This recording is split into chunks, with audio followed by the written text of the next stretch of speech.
The air over Novgorod hung thick and motionless, heavy with the scent of burning pine and charred flesh. Winter had come early that year, but the square steamed with unnatural heat, a suffocating fog, born not from frost, but from boiling oil. At the center of the stone plaza, flanked by kneeling children forced to witness and nobles too frightened to look away, stood a great iron cauldron 3 men tall, blackened with soot, ringed by firewood soaked in pitch. Beneath it, flames roared like a forge. The beast was fed with logs and holy oaths. Inside that metal womb, Alexander, a once respected boyar of noble birth and careful manners, clawed at the slick, seething sides. His skin sloughed in sheets, separating like rotten parchment from the bone. The heat had long since blinded him. His eyes boiled first. Now, what remained of his voice rose not in defiance or prayer, but in something more animal, a gurgling howl that pulsed across the square in waves, echoing off the walls of churches and palaces. The sound didn't seem to end. It grew, folded in upon itself, reverberated like an organ groaning beneath the weight of sin.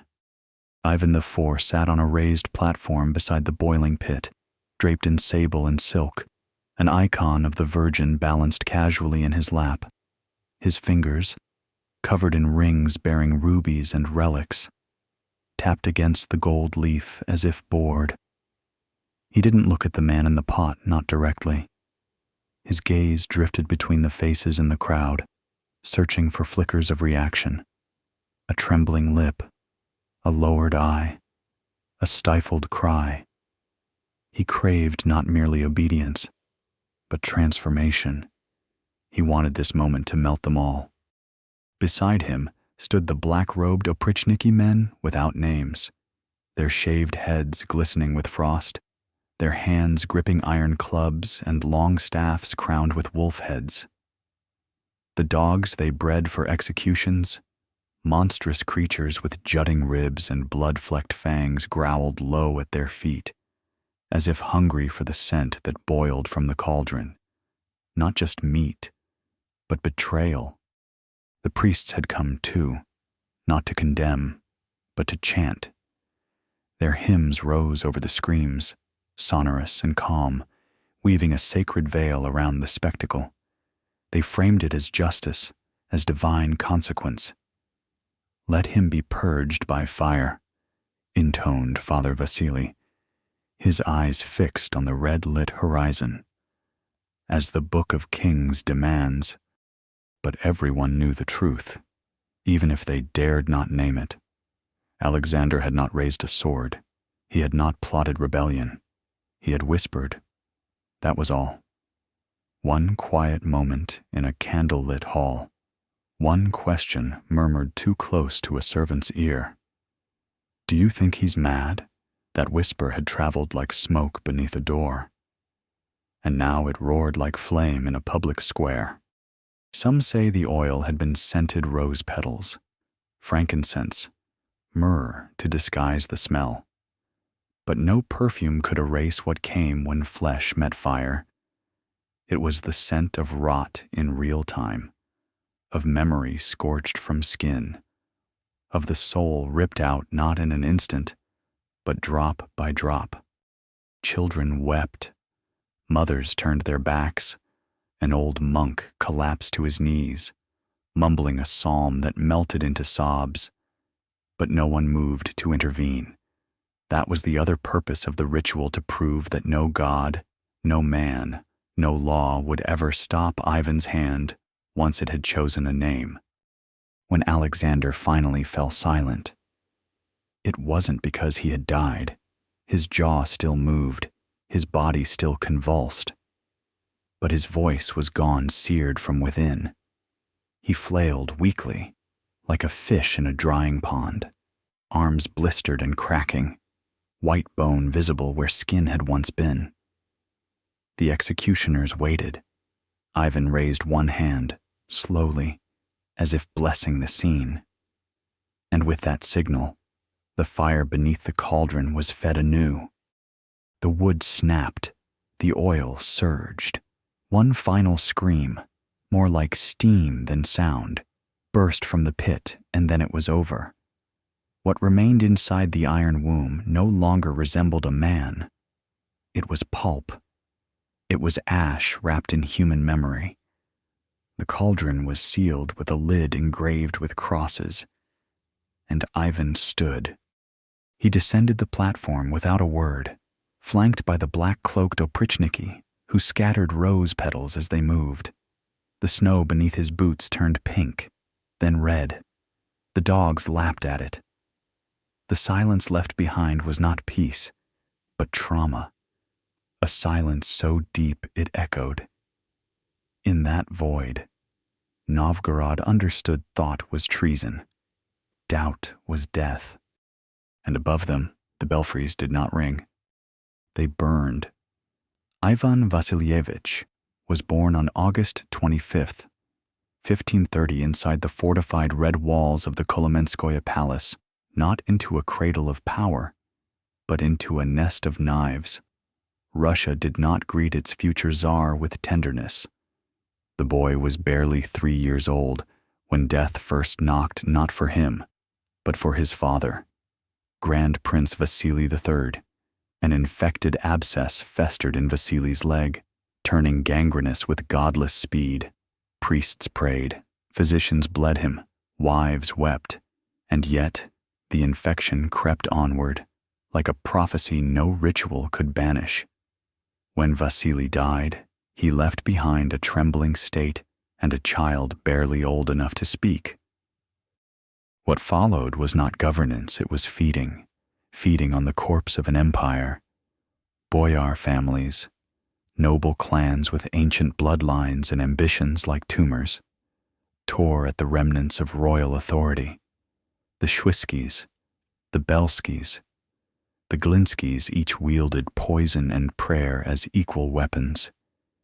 And in the center of it all sat Ivan, a silent, wide-eyed boy with ink-dark hair and wolfish eyes, who watched the old men bicker while rats gnawed at the moldy bread beneath the palace tables.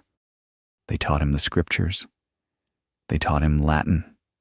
But mostly, they taught him how to suffer, how to be ignored, how to endure hunger, humiliation, and cold silences broken only by the shrill screams of servants being flogged in the snow. There were nights he wasn't fed, days he was beaten not by enemies, but by the very men tasked with shaping him. The corridors of the Kremlin echoed with threats disguised as blessings. He learned early that cruelty was a currency, and he began to hoard it. At age 13, his games turned darker. He'd hurl cats from the battlements, fascinated by how long they screamed on the way down. He'd call servants into hidden chambers, offering wine laced with laurel oil, and then watch them twitch and vomit, wondering what exact moment the soul tries to escape the body. No one stopped him. He was, after all, a prince. And in Muscovy, princes could peel the wings off angels without consequence. But even in that twisted boy, there was something more dangerous than sadism, there was thought. He began reading the ancient chronicles of Rus. He saw how dynasties rose and fell, not from war, but from whispers. He memorized the betrayals that brought down rulers more mighty than himself. The idea of madness began to intrigue him, not as a fear, but as a mask. He saw how unpredictability paralyzed opposition. A mad czar could not be plotted against, for who could predict the storm? At 16, he was crowned Tsar of all Russia, the first ruler to claim the title. The coronation was a ceremony of gold and dread. The cap of monomach was placed upon his head, the orb and scepter thrust into his pale hands. while the church declared him God's anointed. But God did not bless Ivan, not truly. Instead, he gave him a wedding bed soaked in blood. Ivan's first wife, Anastasia Romanovna, was unlike the court's vipers. She was gentle, devout, kind to the servants. Under her touch, something in him softened slightly. Her presence steadied him, restrained him. But love, in Ivan's life, was never allowed to flourish. In 1560, Anastasia fell ill. Fever consumed her. Her hair fell out in clumps. Her skin turned yellow. Her breath soured. She died gasping, eyes fixed on Ivan as if trying to warn him of something. He was convinced she had been poisoned.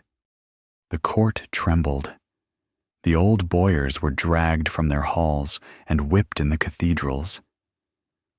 Ivan screamed through the night, accusing them of murder, treachery, sin against the throne. But no proof surfaced. Only corpses. Only fear. From that moment on, something inside him blackened. The Ivan of youth calculating wounded, brilliant, became something new, a sovereign of fire. His paranoia bloomed like a cancer. He abandoned Moscow and formed a new elite guard, the Oprichniki, clothed in black, armed with axes, sworn to no law but his whisper. Their crest was a severed dog's head and a broom, the first to sniff out traitors, the second to sweep them away. They rode black horses through the snow. They wept as they killed. And Ivan watched them with the gaze of a priest watching his disciples fulfill a holy rite. He no longer ruled with decrees, he ruled with symbols. A noble hung from a church spire with his tongue nailed to a cross. A merchant sewn into a bearskin and torn apart by hounds. A widow forced to carry her dead husband's entrails in a linen sack until her arms collapsed. These were not punishments. They were sermons.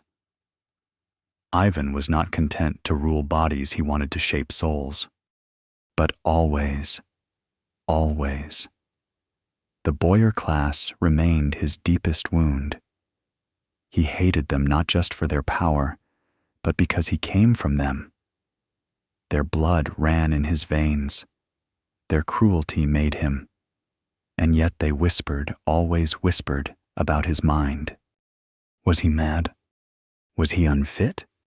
Was the Tsar cursed by God? Those murmurs trailed him like incense. And though he could not silence the dead queen's absence in his bed, he could silence those who dared name what they saw behind his eyes. So when the whispers began again, this time in the cold halls of Novgorod, from the mouths of nobles too foolish to mask their fear, he did not hesitate.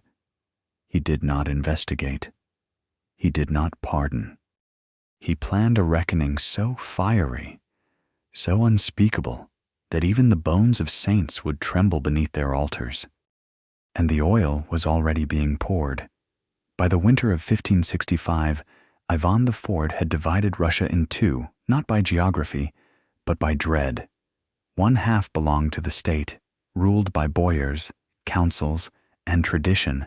The other was the Oprichnina, a land not of borders, but of fear, ruled solely by the Tsar and his black-robed executioners. It had no parliament, no laws, no name written on official maps, and yet it stretched like a shadow across the soul of the nation. The people understood its meaning without needing to be told. A new language had emerged, one of silence. Mothers warned children not to cry too loudly. Servants avoided eye contact. Merchants left offerings of bread and salt at their thresholds. Not for saints, but for the hooded riders whose judgment came without warning and without appeal. Ivan called it purification. Each sentence began with prayer. Each act of murder ended with a hymn. And the oil, thick, fragrant, blistering, became his favorite medium, not only for death, but for devotion. He believed in sacred flame. Fire did not lie. Fire did not flatter. Fire revealed. It burned away masks, tore the flesh from false loyalty, where water cleansed, oil punished, where the sword silenced. Boiling brought music, a music of shrieks and bubbling skin that he believed pleased God. His rituals grew elaborate. Condemned men were paraded barefoot through villages, dressed in mock priestly robes, forced to chant their own damnation as children pelted them with dung. Then came the cleansing anointing not with chrism, but with lard and tallow, the preparation of the body for the boil. Ivan claimed it echoed the trials of martyrs only inverted. These were anti-saints, and their sainthood was granted through agony. He had cauldrons specially cast in Tula, wide-mouthed, deep-bellied, with bronze inlays of biblical scenes and czarist heraldry. One bore the inscription, "The fire shall test the hearts of men." Another, "Loyalty is thicker than blood." They were transported by sled, by cart, by chained prisoners forced to pull them through the snow like beasts. Wherever one of these black kettles was planted, the town understood the Tsar had arrived. In the great cathedral of the Annunciation, Ivan once whispered to a monk, "Christ turned water to wine. I turn oil to truth." The monk smiled, nodded, and died 3 days later, found with his throat slit and his hands still holding a psalter. But not all believed, not even among his own court. Some boyars, especially those who remembered the young Ivan, tried to reason with him. They knelt, they wept, they offered prayers and bribes. Still, the rituals continued. Still, the screams rose. And over time, the Oprichniki began to believe in the fire as Ivan did not merely as punishment, but as purification. They began to sing while lighting the flames. Some whipped themselves with branches soaked in tar before executions. Others slept beside the cauldrons, claiming visions of angels in the steam. In one village near Pskov, the Tsar had 50 men boiled together, crammed into a giant vat, their limbs tangled, the fat from their skin rising in bubbles to the surface like heresy made visible. Ivan watched from a gilded sleigh, sipping warmed kumis and laughing as if attending a choir rehearsal. When the steam blew toward him, he closed his eyes and inhaled deeply. "It smells like judgment," he said. But even for Ivan, there were rules. Only traitors. Only those who murmured. Only those who dared to interpret his silence. He never executed without reason, even if the reason was only imagined. Until Novgorod. "There!" The whispers grew louder. That city had always made him uneasy. It was proud, old, once independent. Its streets were lined with stone churches and scholars who remembered older laws, older gods. Ivan had spared it before during rebellions, plagues, famines. He had allowed its bishops to speak. He had tolerated its merchants. But now, in the echo of Anastasia's death and the rise of a cold second wife, Ivan saw treason in every gesture. His messengers returned with strange tales, nobles closing their doors early, monks refusing to toast the Tsar's health, children playing games that mocked the Oprichniki. And then the final insult, a letter intercepted by his spies. A boyar named Alexander, respected, connected, had written to his cousin in Pskov. "The Tsar sees demons in his soup. The empire is being led by a ghost." It was not signed, but Ivan knew the hand. He did not rage. He did not scream. He smiled and summoned his artists. A plan was drawn. The boiling of Alexander would not be punishment. It would be a sermon, a performance, a holy drama to turn the city into a cathedral of fear. And the oil thickened with pitch and resin to extend the pain would become the baptismal font. The cauldron arrived first. Hauled by 30 convicts, it was placed in the town square, surrounded by scaffolds bearing icons of Christ not in glory, but in agony scourged, bleeding, crowned with thorns. The people gathered in silence, unsure what was being built. Then came the firewood, then the choir, then the black horses, then the Tsar. He wore white that day, pure white, not the crimson of judgment, but the pale linen of absolution. He called himself not ruler, but priest. And before he gave the order to light the fire, he raised a cross carved from bone and whispered a prayer of mercy. Then he smiled. Then the boiling began. The road to Novgorod broke under the weight of iron. Snowbanks were crushed into red slush by the boots of thousands soldiers, inquisitors, dog handlers, executioners, monks, and scribes, all wrapped in wool and soot, all bearing the same unblinking mark stitched into their cloaks, the severed dog's head, jaws open in perpetual warning.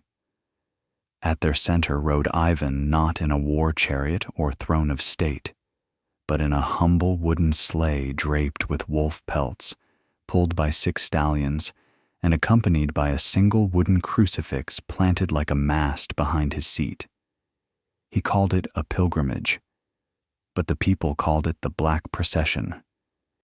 Novgorod was not ready. It had been warned.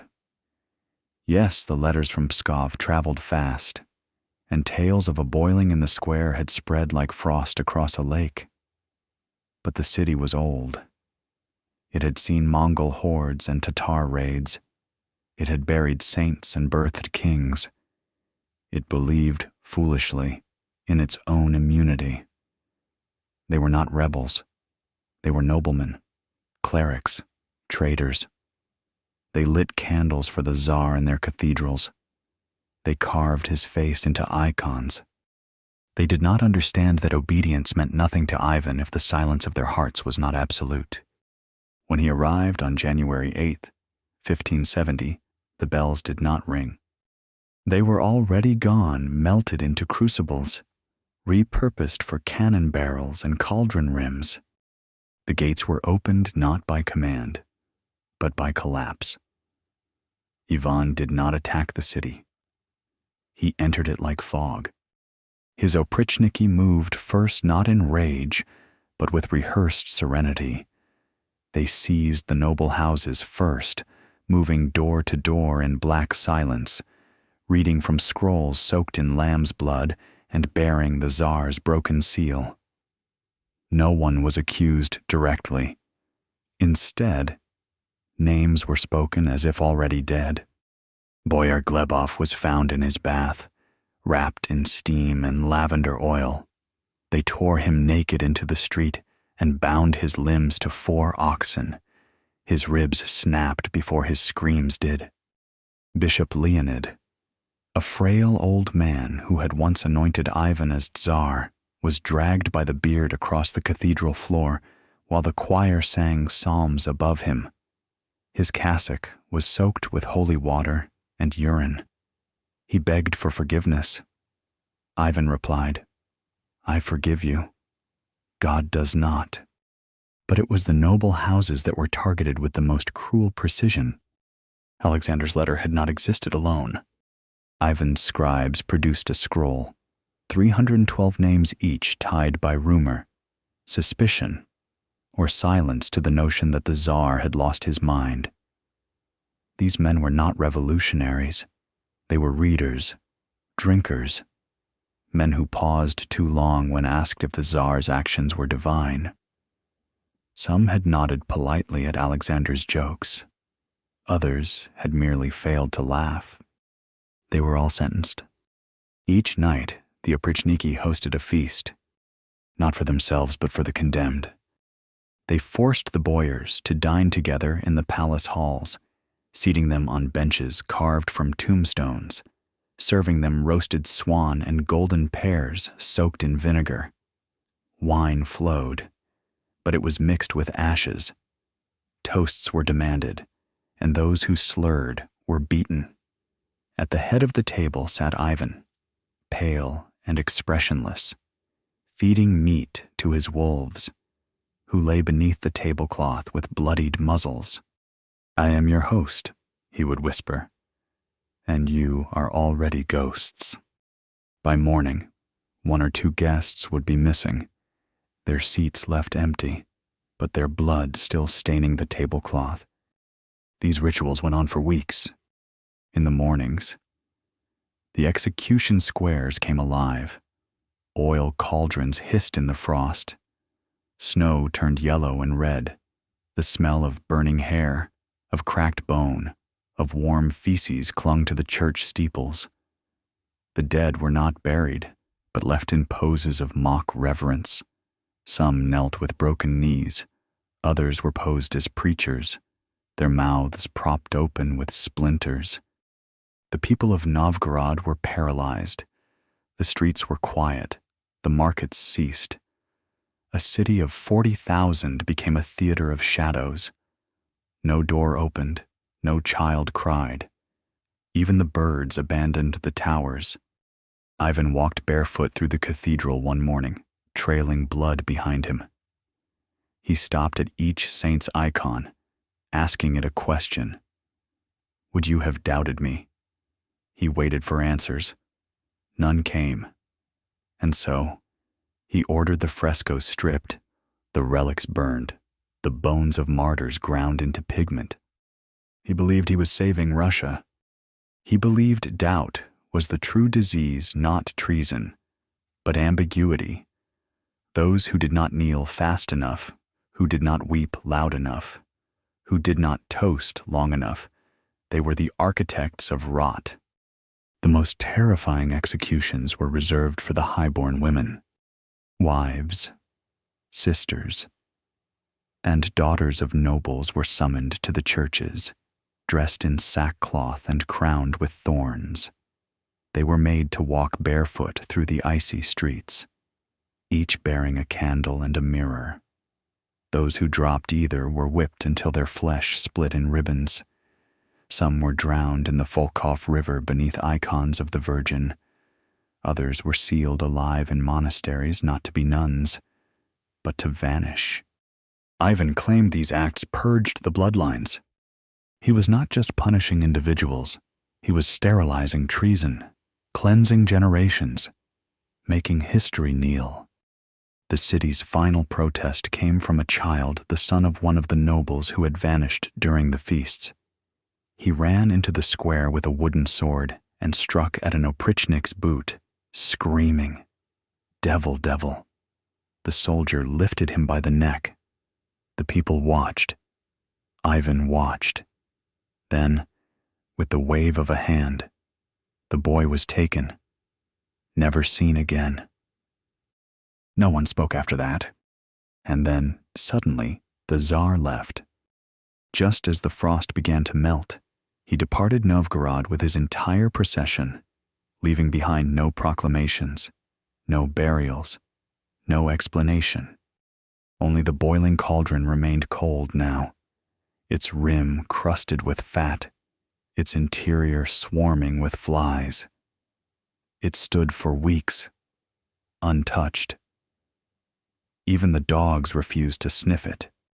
And though no sermons were preached, all of Novgorod understood the new commandment. "Thou shalt not think." It began before dawn, not with trumpets or cannon, but with the slow, dreadful moan of the iron cauldron being dragged into the square. Even the frost recoiled from it, the stone beneath already blackened from days of preparation, and the air, though still night-thick, rippled faintly with the scent of resin and fat. From the arch of the cathedral to the markets where no stalls dared open, Every corner of the square was consumed by this single monstrous centerpiece, a vat so wide it might have swallowed a dozen men, its lip cast with filigreed saints, now blistered and warped from the heat of many deaths. But this morning, it was meant for one. Alexander of the Obolensky line, a nobleman whose blood traced back to princes of old Rus, whose estates once nursed orphans and scholars, whose family crest bore the oak and the falcon had been chosen, not for rebellion, not for treason, not for sword or sedition, but for a thought, for a whisper, for a moment of breath taken too deeply while others recited their loyalty. They said he had scoffed. Others said he merely blinked, too slow, when the Tsar's name was praised. A servant claimed to have heard him mutter, "Madness rides with the crown now." Whether he had or not no longer mattered. His fate had been carved into fire the moment Ivan read his name. The city square had become a theater of sanctified horror. High platforms circled the cauldron, draped with crimson banners bearing not scripture, but crude images of Alexander's face, twisted, blasphemous, rendered by Ivan's artists to show devil's horns sprouting from his noble brow, snakes where his eyes should be, and a tongue curling like a serpent's tail. On another banner, the Tsar himself was painted as Archangel Michael, sword raised, one boot atop Alexander's back. Every man, woman, and child in Novgorod was ordered to attend under threat of death. Bells rang not in mourning, nor in celebration, but in command. Their toll was iron flat, without echo summoning the entire city to witness a rite. The churches had emptied. The sick were carried on doors, the lame dragged by relatives, infants muffled in their mothers' cloaks. Even those who could not walk were forced to crawl. This was not punishment. It was liturgy. Ivan appeared clad in white, not as a ruler but as a celebrant, his beard freshly combed, his lips glistening with oil. A narrow crown of birch twigs circled his brow, from which tiny golden crosses dangled swaying with each slow step he took as he approached the square. He carried no weapon, no scepter, only a single wooden ladle. Behind him came the Oprichniki, in lines of 7, each bearing a single log soaked in pitch. Their robes were spotless, their faces shaven to the skull, their boots polished so brightly they reflected the flames they passed. On their chests, embroidered in threads dyed with blood and wax, were verses from Ecclesiastes and Revelation twisted, inverted, made to sound like blessings, but thundering with doom. Alexander stood in the center, surrounded by 4 chains, each fastened to stakes planted in the cobblestones. His shirt had been removed. His hands were bound before him with linen, and upon his head had been placed a mock crown fashioned from thorns, horsehair, and the gilded seal of his once proud house, now hammered into a jagged circlet that pressed into his scalp with every heartbeat. He did not cry. He did not beg. His lips moved in what some claimed were prayers. Others said he whispered his mother's name. Still others, guards close enough to hear, claimed he said nothing at all, only breathed slow and deep, as though trying to memorize the world before it vanished into pain. The Tsar raised his hand. The choir began. Voices rose, pure and terrifying children's voices, women's voices, voices trained not to sing of joy, but to invoke dread. Their hymn was an old one, a psalm from the funeral rites of warriors, twisted now to mark not a noble death, but an execution. The refrain repeated in slow, endless waves. Let the flesh return to ash. Let the soul return to silence. The wood was lit. Pitch ignited instantly, leaping from log to log with a hiss that sounded like snakes waking from sleep. Flames licked the sides of the cauldron, coiling upward in wreaths of gold and black, and within seconds, the oil began to stir. Its surface rippled, then bubbled, its smell a blend of rendered animal fat, ash, and sickly sweet resin spread through the crowd, clinging to hair and cloth, entering mouths and eyes, choking even those who had trained themselves not to flinch. Ivan approached the cauldron's rim and dipped his ladle in. The surface was blistering, furious. He stirred gently, as if preparing soup. As the oil turned darker, absorbing char and bone from prior executions, he tasted a drop with his finger, then nodded solemnly. "Ready," he whispered. The Oprichniki moved like dancers, unfastening Alexander's chains and lifting him bodily not as torturers, but as celebrants performing a sacred rite. His legs kicked weakly, but no words came.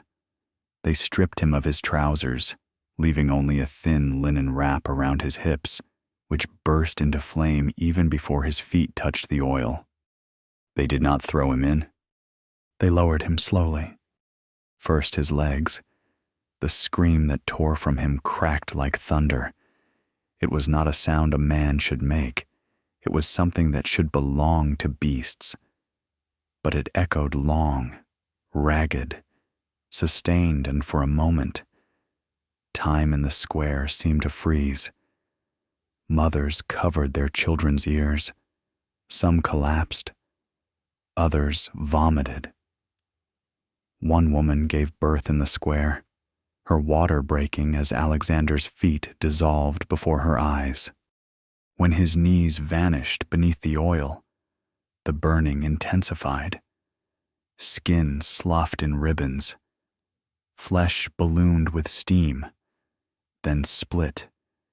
Tendons snapped like twine. And still, he lived. Still, he screamed. His body thrashed so violently the Oprichniki struggled to hold him steady, his arms flailing in spasms that splattered drops of oil into the faces of those nearest. One priest fell to his knees, clutching his burning cheek, but dared not cry out. The choir continued. Let the soul return to silence. When they lowered him to the waist, Alexander began to convulse in seizures. His spine arched backward, his throat bulged, his mouth gaped open wider than it should have, and foam laced with blood poured from his lips. His eyes, already clouded, rolled upward until only white remained. His hair burned from his scalp in patches, floating above him like feathers scorched by heaven.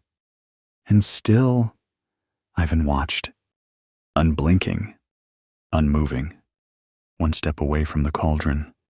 He recited lines from Psalms, but not in full. He stitched verses together like broken bones, out of order, out of sense, turning the word of God into a liturgy of madness. The bones shall rejoice, though crushed. The wicked shall melt like wax. Their feet shall be swift in death. The crowd had begun to sway not in rhythm, but in vertigo. Many fainted, some fled, but none interrupted, none defied.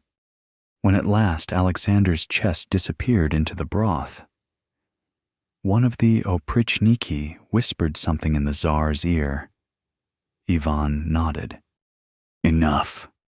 They pulled him out. What emerged was not a man. It was a form, blackened, blistered, unrecognizable, steaming like a demon exorcised from flesh. The skin had peeled away entirely. The lips were gone, and the teeth clattered in the wind like beads on a string. His ribs shone white through gaps in his chest. The sternum cracked wide as if something had clawed its way out. And he was alive. Barely. His eyes blinked once. Twice. Then rolled back. Then froze. Ivan touched the corpse's forehead and whispered, "The soul is clean." The body was lowered into a wooden coffin lined with iron and sealed shut with wax and chains. It was never buried. Instead, it was displayed in the cathedral for 40 days, each day accompanied by new prayers, new songs, and new sermons, all composed by the Tsar himself.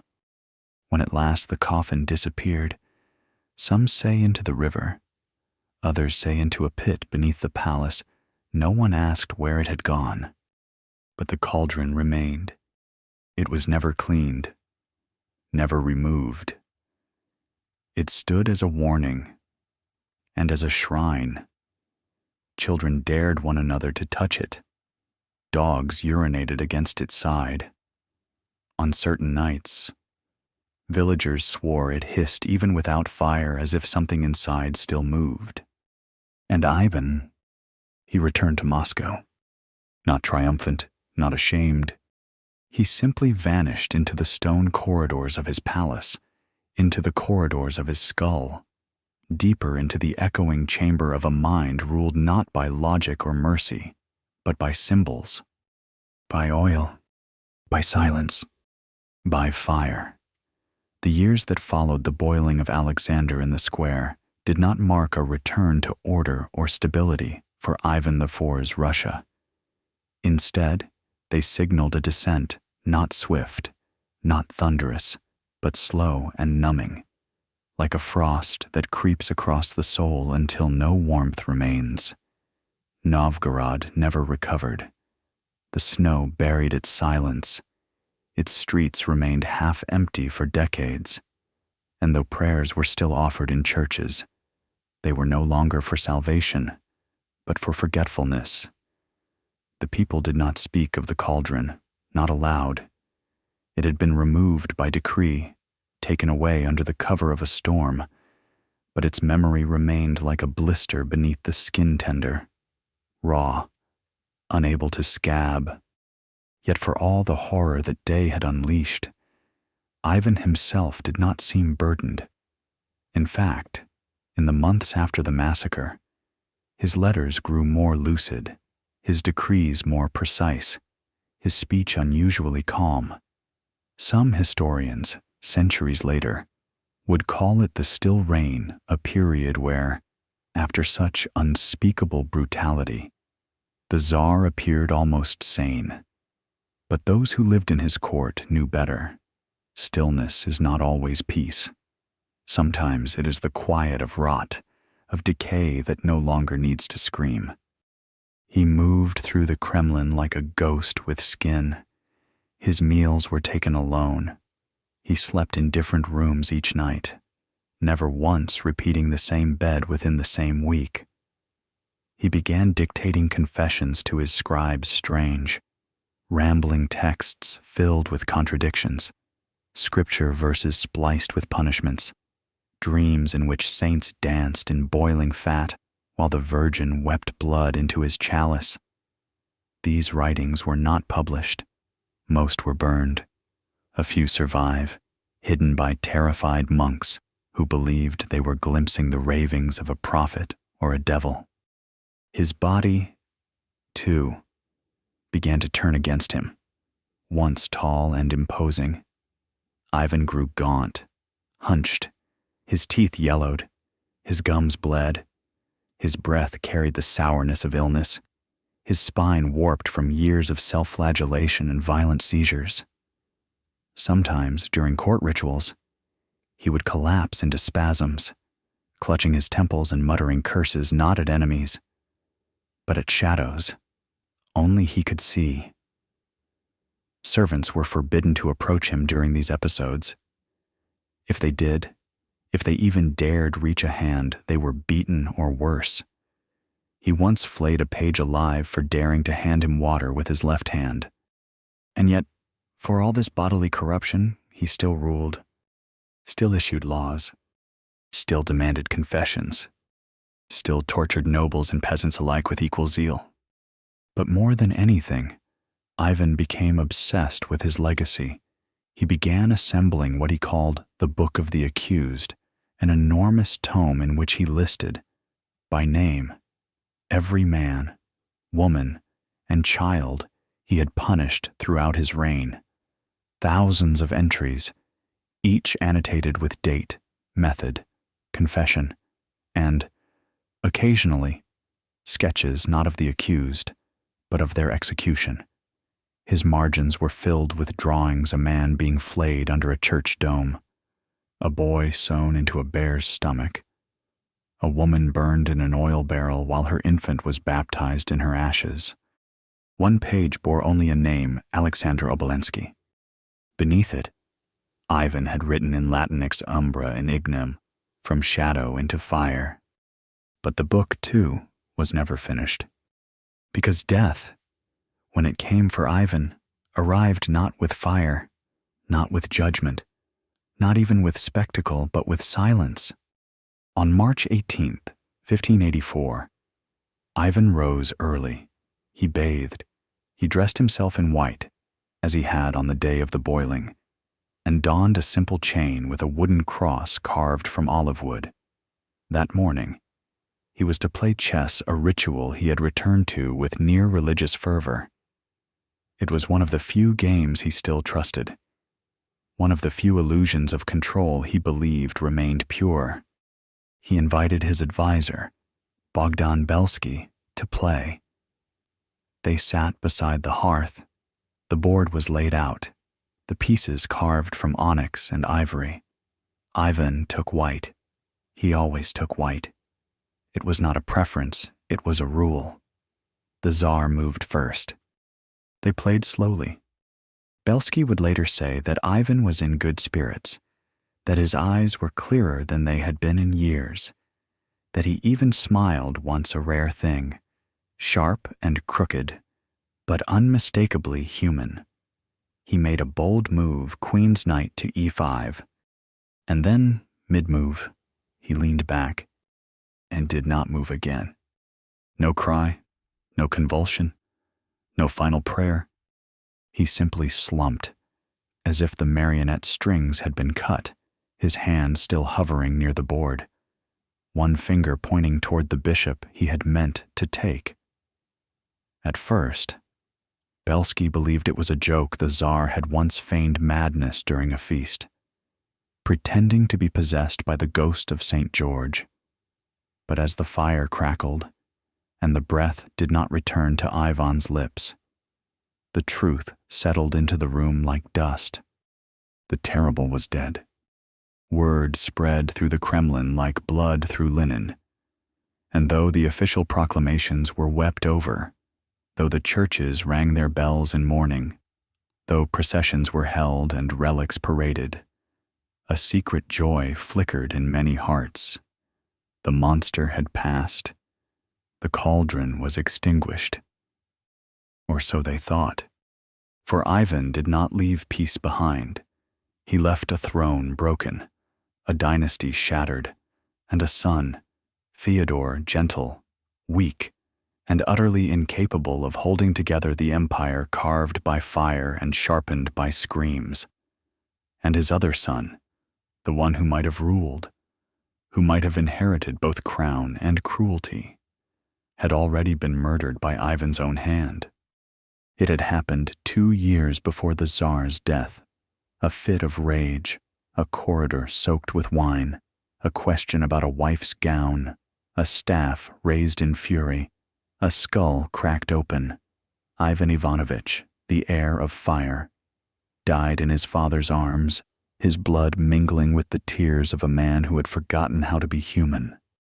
That moment broke something in Ivan, but it also sealed his myth. For when the terrible died, no one remained who could inherit his flame. The Oprichniki disbanded, their symbols were outlawed, their black garments were seized and burned, the cauldrons were melted into church bells. The book of the accused vanished, some say buried with Ivan, others say burned by his last confessor, who wept the entire time. But Novgorod remembered. The city never regained its pride. For generations, no child was named Alexander. A cathedral once dedicated to St. Michael was demolished, stone by stone, because its shadows reminded too many of the day the choir sang over boiling flesh. Pilgrims avoided the square. Dogs howled at nothing on its edges. Snow fell heavier there, they said, and melted slower in spring.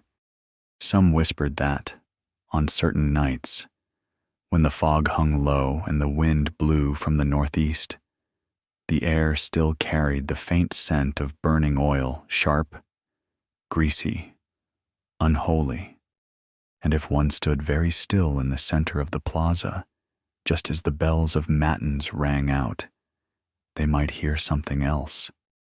Not a voice, not a cry, but a bubbling from beneath the stones, from beneath the centuries, from beneath memory, as if somewhere, deep below the square, something remained. Not alive, not dead, just waiting. It is a strange fate for a man who ruled through screams to be remembered in silence.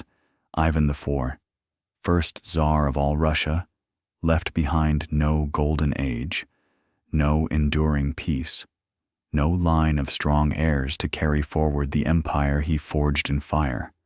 What he built was not a dynasty, but a mausoleum of fear, a kingdom where bells were melted into cauldrons, where saints wept in mosaics smeared with blood, and where the boundary between ritual and murder collapsed beneath his scepter. The world did not forget him, but neither did it understand him. For Ivan's genius, if such a word can survive in the presence of such horror, lay in transforming violence into faith, cruelty into ceremony, madness into authority. He did not merely kill his enemies. He baptized them in oil. He anointed them in their own agony. He turned execution into theology. And though his bones now lie entombed beneath the cathedral of the Archangel, wrapped in faded robes and encased in stone, Russia still trembles at his memory. The land he ruled remains haunted by the grooves of his passage, not in the architecture of cities or the ink of royal charters, but in the psychological depth of its fear. His shadow lingers in every strong man who demands worship, in every confession coerced beneath icons, in every moment when loyalty becomes indistinguishable from terror. No statue has yet captured the truth of him. No painting has dared to show the steam rising from that cauldron, the skin peeling from the bones of a nobleman who once laughed in candle-lit halls, the choir that sang while innocence died. And perhaps it is better that way, because the deeper one looks, the more one risks seeing not just Ivan's face, but their own. In every whisper punished, in every doubt burned away, in every silence mistaken for order, the ghost of the terrible lives on, beneath frost-bitten marble, beneath oil-black stone, unseen by the living, unheard by the dead, but always simmering,